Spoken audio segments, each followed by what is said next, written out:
Kas te olete vahel mõelnud, mis siis, kui Eesti oleks koht kaardil, vaid oleks hoopis inimene? Milline inimene ta siis oleks?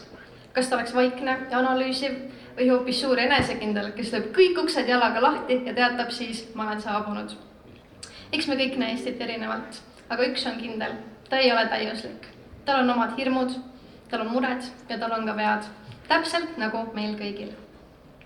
Eesti on rahulik ja tasakaalukas.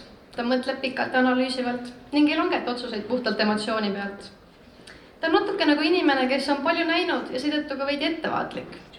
Küll aga on Eestiga õppiv inimene. Ta ihkab uusi ideid, ta vajab uusi mõtteid, ta vajab noori. Eesti ei vaja noori mitte selleks, et jääda nooreks, vaid selleks, et mitte jääda paigale. Noored ei too Eestisse ainult uut energiat, nad toovad ka kahtlusi. Ning kahtlus ei ole ju oht, kahtlus on mõtlemise algus. Eesti vajab noori, sest me julgeme küsida küsimusi. Julgeme küsida selliseid küsimusi, mille vanematel pole alati lihtne vastata, aga ega peagi olema. Meie kui noored ei ole siin selleks, et korrata juba öeldud. Me oleme selleks, et öelda asju teistmoodi ja vahel ka valesti. Sest et inimene, kes ei luba endal kunagi eksida, ei õpi enam midagi uut. Ta õpib hoopis vaikima. Ja vaikus ei ole alati nõusolek. Vahel on see lihtsalt kartus eksida. Sageli öeldakse, et noored on meie tulevik. See kõlab hästi, kuid tulevik on vaid üks mugav sõna, mis lükkab vastutust edasi. Kui me nimetame noorele tulevikuks, siis jätame nad ju olevikust välja, nagu nad oleksid alles pooleli, nagu nende mõtted võiksid veel oodata. Aga ükski inimene ei kasva vastutuse vääriliseks, kui seda talle kunagi ei anta. Eesti ei vaja noori, mitte ainult selleks, et keegi kunagi midagi üle võtta saaks. Ta vajab neid selleks, et juba täna oleks keegi, kes julgeb küsida, vaielda ja eksida. Noored ei ole tulevik, noored on olemas juba praegu. Kui Eesti oleks inimene, siis ta ei ütleks noortele, oodake oma aega. Ta ütleks neile, rääkige nüüd. Kui me räägime Eestist, siis räägime tihti riigist, nagu see oleks juba valmis asi. Aga ta ei ole ainult seadused, valitsus ja sümbolid.